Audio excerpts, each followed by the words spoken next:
as Red Bull Racing closes out F1 season.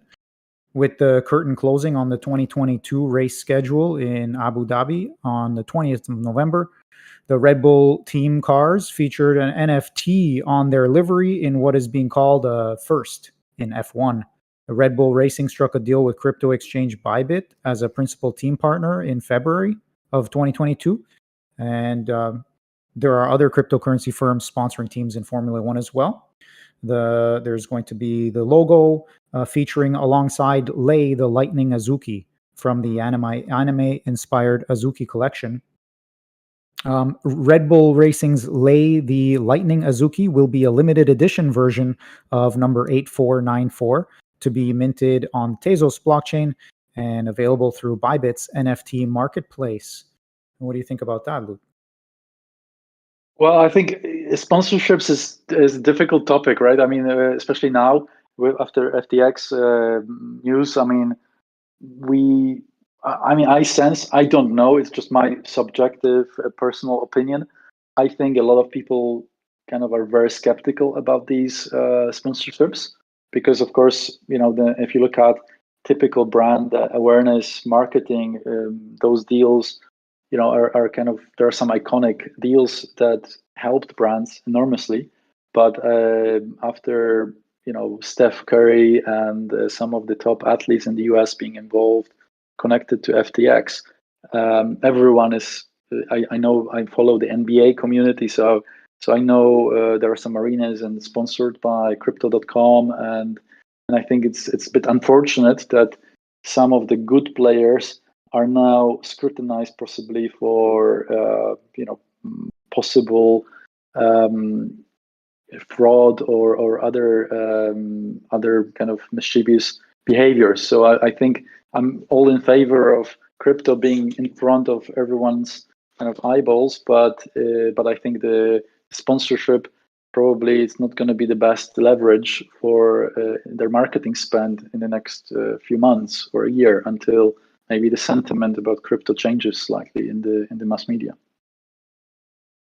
That's a good point. Yeah, the goodwill nature of crypto has definitely diminished in the recent months. 2022 has been a very deflating year for people's experiences and sentiments, like you said. So, but time will heal that, I guess, and so at that point, maybe it will be a little bit more palatable for the public. But it is always interesting to see who is getting involved. Like, what are the brands or the types of things that are being done and coming out, and it's interesting to see that happening here with F1, for example, and racing. So right.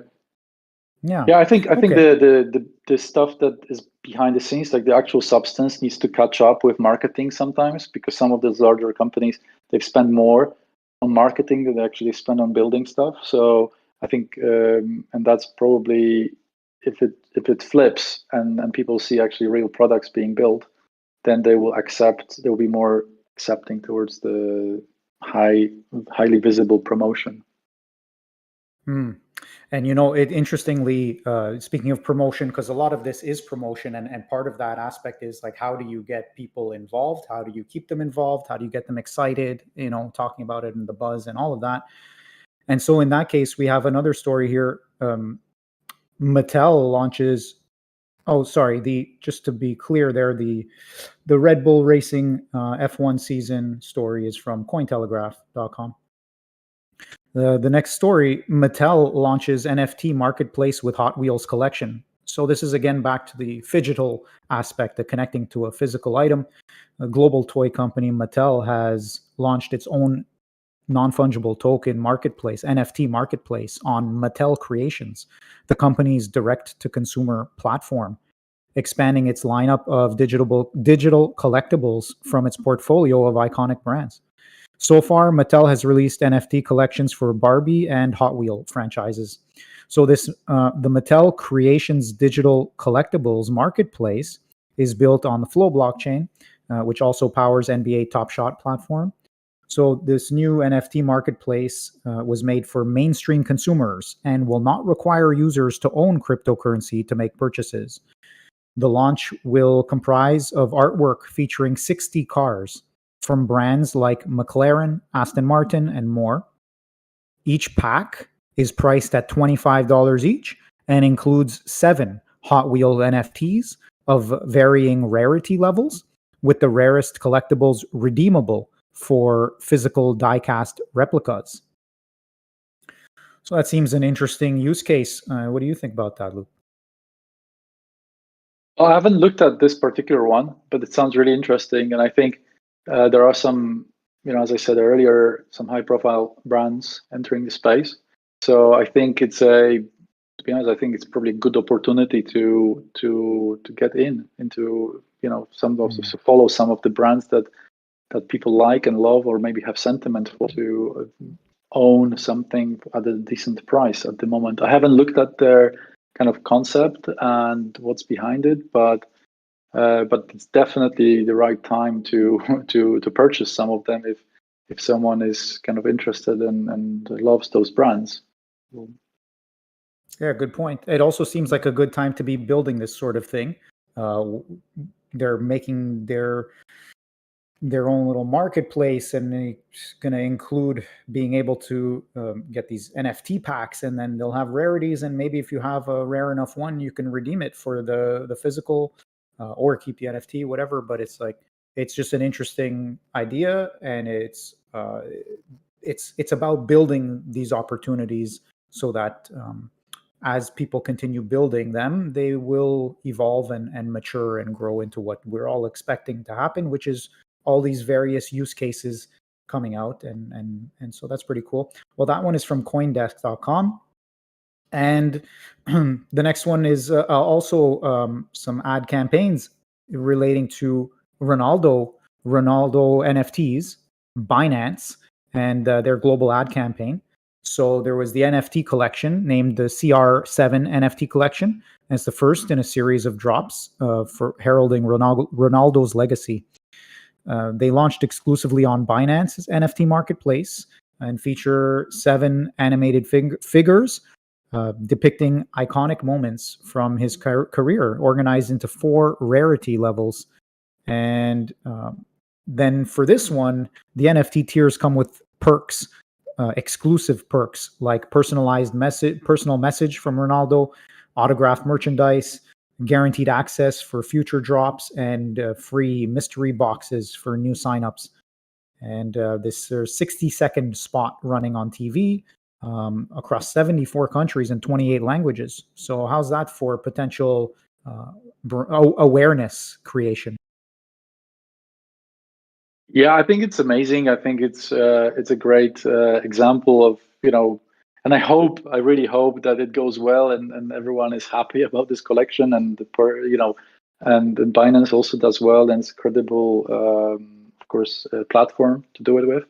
So I think we need more stories like this because, of course, Ronaldo is a phenomenal athlete. So I think if people like that have success, then it will create exactly the positive stories that we need to hear in the media, of people who are respected for what they do, entering the space, and not for greed, but actually to offer more value to their community.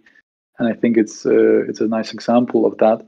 So I think we need more stories like this, and hopefully, this will be like a good example to some other athletes to follow, and then create a little bit more momentum of positive news from the industry and from various sports and media and creator communities. I like that perspective. It's a good perspective. Yeah, for sure. Well, and that one is from CoinDesk as well here. And the next 2 stories are relating to blocking and censoring, or controls and restrictions. So the first one is ApeCoin geoblocks US stakers. And then the next one is Grand Theft Auto. Rockstar Games bans NFTs from Grand Theft Auto fan servers. So the first one there, blockchain infrastructure company Horizon Labs, which is building the site on behalf of ApeCoin DAO, revealed the news November 24 regarding apestake.io, saying that in today's regulatory environment, there's no good alternative. So you have USA, Canada, North Korea, Syria, Iran, Cuba, Russia, and Russian controlled areas of Ukraine, Crimea, Donetsk, and Luhansk are on the block list. And there was a probe early in October into Yuga Labs, and they're investigating the NFTs acting more like securities and that sort of thing. So, what do you think of that, Luke, in terms of the ApeCoin and the geo blocking people who can participate? Well, I mean, I started, I remember these old days in the industry. I mean, in 2016, 17, when we were all involved in kind of ICO launches, and there was a lot of fear, about SEC and how they look at tokens, and so that wasn't really anything unusual that certain IP addresses were blocked. So I think I don't know this particular case, why this was happening, but I think someone had a valid reason to make that choice. And I know there are some people who went into jail, for offering something that is potentially a security to non-qualified investors. And I suspect, I don't know, but I suspect that FTX this story has something to do with it, and then there is more scrutiny around, and maybe scrutiny at the same time on the other side, more kind of caution from the issuers on how they launch it, how they position their offerings, and how they solicit their tokens or NFTs. And I think so. I'm not very surprised about it. So it's kind of not a big story in a way, because it probably happened many, many times before. But I guess it's coming from a very prominent source. So I think it's probably made. That's why it makes the news. Interesting. Yeah, good point. And then you have Rockstar Games banning the NFTs from the Grand Theft Auto fan servers, where they've been operating so-called role-playing servers for GTA 5 for years, and they're popular on streaming platforms such as Twitch. And some of those servers have implemented NFTs and crypto tokens as a way to give players ownership of unique assets in the game world. For example, special cars and weapons represented as NFT assets. But they're planning to ban them. I don't believe they've done it yet, but what are your thoughts on that, Luke? Well, that's interesting. I don't know what impact it has on fans, and what is kind of the exact tokenomics of that impact. But I think it's definitely unfortunate. I just don't know how many people are affected by it. So I'm not sure, but I think it's just the pain of learning. To be honest, I think there will be a lot of cases like this when people are just not sure or afraid of something that is unknown. But of course, I really don't know much background on that story to comment. Yeah, that's a good perspective again. Yeah, the pain of learning. And so we'll see how this sorts itself out. But fans and people will be able to create their own games and use what they want, hopefully. And yeah, I guess if you have to move away from Grand Theft Auto to do that, that might be what you have to do. All right. Well, speaking of games, and for that's from Decrypt.co. Speaking of games, the final story we have for today is Deadmau5 Pixel Nix. Sorry, that's a tough one. I should have practiced this one before. Deadmau5's Pixelinks unveils NFT scavenger hunt, where Rock Band meets Pokemon Go. So Pixelinks is a music metaverse startup co-founded by Deadmau5 and Richie Houghton, and they're launching part of its Elixir game this week. It's an augmented reality scavenger hunt, an AR scavenger hunt that'll take place in Miami, and the winning players will help to control a virtual music act within Elixir. So it's similar to Pokemon Go, where the Elixir app will layer digital content atop the user's real-world surroundings when they view it through the smartphone, letting them interact with music-themed items in the world. During the scavenger hunt, users are going to try to win one of 20 fractionalized pieces of an NFT, an NFT that's a PFP NFT. The company says it's an existing blue chip profile picture project. The AR app is designed to help onboard new users into Web3 and NFTs. What do you think of that as an onboarding process, Luke? I think it's the creativity of some of these communities. It's mind blowing. I think when I compared like what we do, I always kind of jealous that people have the scope and energy to do stuff like this. So I think it's really cool that it gets people, more people who are not in the community or those who are in the community, even more excited about content and engaging in a new way. And I think it's a really nice example of connecting the kind of virtual with physical world. So I think it's it's a nice story, and we see some of these stories. I think it's enormous effort to pull something like this off. So I'm really admire people who spend energy to do stuff like this. So it's really nice example. Excellent. Well, that one's from decrypt.co. And speaking of communities, you're currently developing a community project. It's called Non-Fungies Curators, and it's a group of people collaborating with artists to launch NFT collections with meanings and value. Tell us a little bit more about this.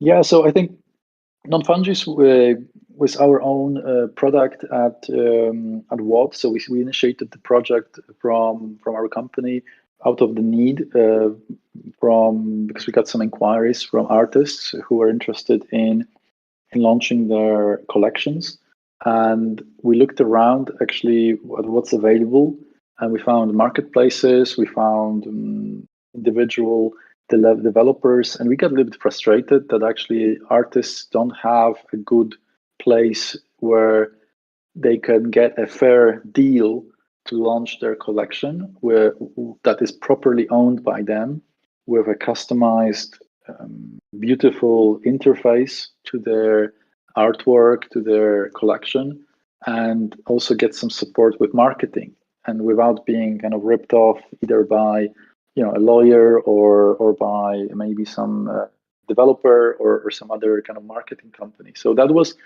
real pain that we felt that is in the community, and also it was very expensive because we looked at some of the what an average artist to go through to launch a collection, and we actually asked few professional providers similar to us, but maybe even more involved in the community, in the blockchain development, for quotes to launch these collections, and we were getting quotes in range from $30,000 to $50,000 to launch a simple NFT collection. So we thought, there's no way kind of average artist or upcoming artist is able to afford $30K to launch. And of course, there are free solutions like OpenSea or marketplaces, but I didn't think, or we didn't think they were suitable to represent, the artwork that artists want to show. And it's like, for us, when we look at OpenSea, it's kind of more Amazon. And if you want to make it, on Amazon, you really need to stand out. So you really need to build a brand outside of Amazon to be successful on Amazon. And it's the same with OpenSea. So we didn't think OpenSea is the place to build a brand. And we thought that, we want to change it, and we want to give artists a fair start into the NFT world. And our goal was to reduce that effort and price to something that they can afford. So our ultimate goal is to offer artists a place where they can do exactly that. They can have their own smart contract custom built for them. They can have a website custom built for them, and some support in marketing for we're aiming around 5,000, maybe between $5,000 to $7,000. That's our goal. And without kind of screwing them into something that they will regret in the future. So that was the general idea behind Non-Fungies Curators. And what we did was we collaborated with two artists, and we purchased their IP because we wanted to launch it kind of in MVP style without without having actually a test customer. So we wanted to control the whole process. So I actually bought the artwork for. We came up with two ideas for two collections. We bought the artwork, and we are now launching the first collection, kind of the Genesis collection from Non-Fungies Curators, as an example of what we will be able to do for the artists in the future. Okay, amazing. So currently the project that you have going on, which one is that? So What's the basically, name? the non-fungiescurators.com it's going to be like the place where you can see all collections that we will launch under the umbrella or with collaborations with different artists. But every artist that collaborates with us will have its own domain and a website and a smart contract and the whole look and feel as well. So so for us, it's really so that's why there are other website project other projects that are connected to Non-Fungies Curators that are powered by us. So one of them is called top NFTpioneers.com. So and it's the kind of our Genesis collection first collection that we are launching. And here we actually, as I said, we own the artwork, we own the idea, and we collaborated with the artist to create kind of a celebration of the NFT space, NFT community by taking. I can talk a little bit more about the idea behind the collection, but basically the top NFTpioneers.com is the first one that we are launching, where you can currently join the allow list, and we will be offering kind of some airdrop to our partners and collaborators, but it will be also available for purchase in the next couple of weeks. And I think this will be just an example for the artists to see what they can get from us if they use our curation platform. I hope that makes Interesting. sense. Yeah, that makes sense, and we'll continue to elaborate it. So specifically, there isn't.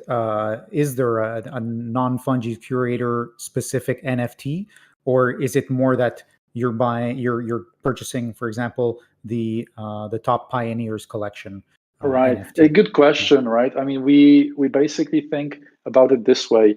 We have two collections that are owned by us. Will be the top NFT pioneers, and there will be a Greed is Good collection, the second one, and which is like tongue-in-cheek comment on the community a little bit.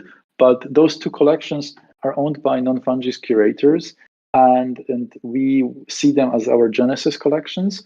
And those people who buy into those collections early, or they have them received through kind of contributing to our success, they will have some additional benefits in the future. We don't know exactly how this will look like because it's difficult. We don't want to, but I can imagine this will be participation in some royalties, some airdrops of the future collections. So let's say in a month or two, we have 5 artists that use our platform. We might go back to the people who supported us from the beginning and say, okay, we do a prize draw, or we do a random airdrop, or you will get royalties from those future collections. It really depends on how the artists react to our offering, because it could be that we will be also receiving some kind of share of their sales, and then we will distribute that into the community that supported us from the beginning. So, but we didn't really spend that much time on thinking about exactly how this distribution or tokenomics would look like, because we didn't think that was that important right now. We really want to focus on offering artists a really good experience and a good price. So how we will then benefit from it, or how the community that supports us from the beginning benefits from it, it kind of was our secondary priority, because we don't think. I mean, this can we can do it manually at the beginning, and then we can figure out a smarter system in the future once we learn how it works. So yeah, you mentioned this is more of an MVP, like a minimum viable product that you're looking to understand, so that you know for yourself as a business um, what direction to go and how to move forward. Is that right? Yes, exactly. So and the MVP is the first collection, and uh, and our challenge is, of course, to manage the margin to actually be able to offer this type of quality design. Because if you go to top NFTpioneers.com, you will see the quality of design, quality of work. If you also look at the later, once the smart contract is deployed to mint subdomain, you will see the quality of work that's behind it. And actually, it's extremely difficult to get the price of this work down to 5 or 7 thousand, right? So I think that's our focus. And but I think we'll get it done, and I think I can imagine we'll have a lot of artists, welcoming this type of offering, because there's really nothing like this out there where you get Yeah. this type of quality for at that cost, right? So, and then we will Okay. figure out the rest. I don't think I'm really not concerned about. One thing I'm not concerned about is growth of this community, the interest from artists, because I know tons of artists that are looking to get Mm, some extra help to launch, and I think mhm. 5, 7 thousand dollars, it's not an amount that would stop them if they really, really want to push their art to the Web3 communities. So I think it's a good um, affordable offering, I believe. Hmm. Interesting. And so there are, for example, the Top Pioneers collection. I believe, how many are there? There's 100 NFTs. Is that right? Yes, yeah. Did So you keep it the small for a specific reason? Is it just because you're testing it, or what was the? Right. So we have one, the first one, the top NFT pioneers. It was actually the reason is that the artwork it was extremely time consuming to create. So the idea behind the collection was that we looked at data from popularity of all the NFT marketplaces in the world. So we took the largest marketplaces in the world, and we looked at where the traffic is coming from to these platforms, and we created a ranking of 30 countries, and we created NFTs that represent each country. So the if you look at some of the turtles, I mean, they're kind of the characters that resemble turtles. Each character represents one of those countries. So we're kind of uh, celebrating and maybe pointing out some of the stereotypes of certain countries. So you might see kind of someone holding a Swiss cheese, or Irish ginger hair and stuff like that. So Mm, it's and the artist who created that, he actually drew everything by hand, and we said, okay, we don't actually need that many for the Genesis collection, so let's create 100 of them. And I think it cost us a few thousand to get it done. We didn't want to also overspend on this first project. And the second collection, it has a few thousand of NFTs. I think it will be about 7,000 of NFTs, and it's a similar idea, but it's a generative art, and it will give us a number of or more scope to involve um, a larger community, number of community members, because that was also the idea, to be inclusive from the beginning, so that we don't just have 100. But that was just the nature of the artwork that was created by Ellie. fascinating. And so that's a very interesting meaning behind the collection. It's celebrating who's really participating from in all these NFT marketplaces and where they're from. So that's very cool. And so it sounds like you're doing what you can to create a business model that supports your business, but also supports the producers, the artists, and also supports a community. And yeah, like how does that feel for you? Is that accurate? Yeah, I think it's a very accurate statement. I think it feels liberating because I think we run a business. Of course, we run a profitable company in Switzerland in a very expensive jurisdiction, and we have 50 people in our team from kind of designers, developers, marketeers. So for us, we know how to run a company, and we see. We've been involved in this space for now 6 years, from 2016, and for us this is our first actually attempt to build a product in this space, and we believe, based on what we've seen in the crypto community, I strongly believe that those people who do good in the community and they help, those projects will survive and they will continue to do well because the community kind of grows, and we need more of these projects that are there, not to kind of take advantage of the newcomers, or take advantage of large brands, or stuff like that. So because that's the easy way to make money. So for us it's really, how can we transparently contribute to the community and still make money, because of course we cannot just do it for free, and or as a charity. We're not a charity, but we want to take a fair share of someone's kind of work for what we are giving to them, to enable them join the space. Because the two artists that we collaborated to create those two collections, there's no way they would have themselves joined this space if we have not approached them. And I'm pretty sure there are artists out there who do amazing work. They are looking at NFTs, but they just don't know where to start, or it's very prohibitive in terms of pricing to even explore this. So I think we just want to bring more artists to the space, and take a small fair share of their kind of earnings, so that they can actually do more and contribute even more to the community. And of course, it's amazing for the community members who are able to, buy and collect new types of content and new types of art. It doesn't have to be visual art. It could also be music, or some other creative ideas.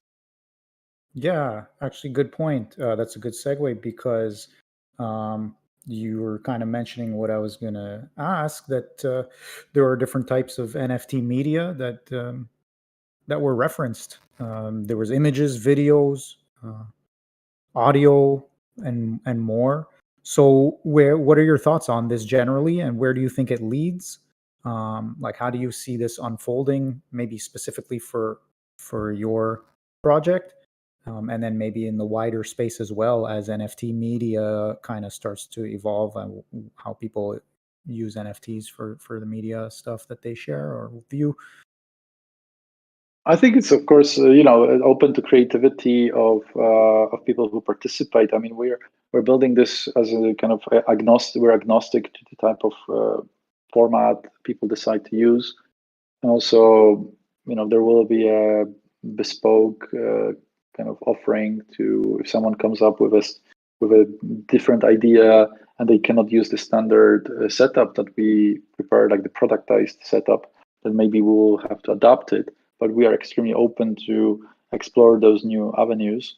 And I think from what I've seen, in the space, I mean, it's still been quite repetitive with the type of artwork sometimes, or just visual art is coming or being released. So I don't think we're just probably we are just scratching the surface in terms of what's possible. I think I'm looking forward to also more music being kind of tokenized, and also liberating these artists who are finding it extremely difficult to make money on platforms like Spotify, for example. So I think it has a lot of potential outside of just visual art, but I don't really focus on that much. I mean, we will basically, our marketing strategy will be to connect to all types of artists, and it will be down to their creativity to find a way that fits their needs. So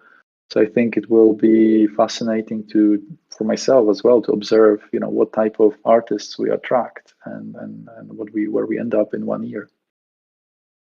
Very interesting for sure. Fascinating, to say the least. Just to consider the position you're in, and really what you're outlining keeps coming back to this idea here, which we'll talk about in relation to the second collection that you were referring to. Greed is good.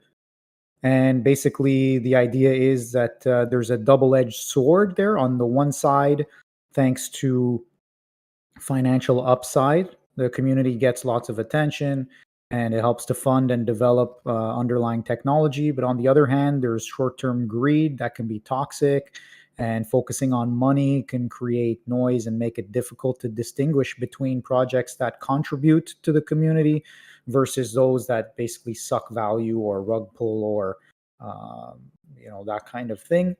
So that kind of seems to be a bit of uh, the counterbalance that comes out. Like there was all of this potential for devastation and bad actors and stuff, but it sounds like you're one of the people who's trying to be a good actor, who, yes, there's that double-edged sword of wanting to make money and doing business, but also how to really avoid the other part of it, which is the toxic and the ways that like basically ruin the good name of the liberating technology of crypto. And yeah, so what are your thoughts around this? We've spoken a little bit about it. We've heard from you. You can position yourself there. You kind of already have. So yeah, there is seeming to be a bit of. Do you see a fight, like almost like an energetic fight between the good actors and the bad actors in the space? I would say, I mean, it's a good question and good observation. I think Sorry, wait, but I also have to throw in there. yeah, It's almost like there's these yeah. good actors and bad actors, and then there's this sea of people that are swayed and kind of like they're affected by it, I guess might be a better picture to paint. Yes, I think this collection particularly, I mean, I think it's a good philosophical also debate. I don't know in the end because I think it's very difficult to say, but we got a lot of trouble, with this collection because we tried to also talk to some professional art curators from kind of the real world and of art, also in Switzerland, who are looking at NFTs, and they criticized that collection because they said it's negative. And I think the big problem we have is that people who look from the outside of the NFT community, they really struggle to understand it. And I think if you are kind of the believer and you're in the community, whether you are a bad actor or a good actor, you get how the community works, and you understand that there are some people who are there just for money, and you respect that, and there are some people who are kind of these good fairies and they don't care about money and they contribute, and you also respect that, and you're not going to say, okay, you will never make money. So I don't. I think there are the. I don't think there's a fight between the community because I think the community just wants to grow, and I think we welcome. I don't. I've never met anyone in the kind of NFT or Web3 space who said no to other members who wanting to enter. So I think it's very welcome and open and kind of easy to enter community. And what we want to do with the Greed is Good collection is actually show kind of this dichotomy or this, as you said, the double-edged sword of the community, which is quite funny actually. It's for me it's humorous. It's interesting because the people who are there just to help to build, they would not be successful without the greedy people who want to make money because people, if we look at ICO bubble in 2016-18, the only reason why ICOs were kind of so popular is because they were attracting a lot of money, and it got interesting for the regulator, for celebrities, for larger companies, VCs, and so on. Without money, they wouldn't get so much visibility, and the same happened with NFTs. So I think it's really a good dynamic, healthy dynamic, and I think that's what we want to show with that collection.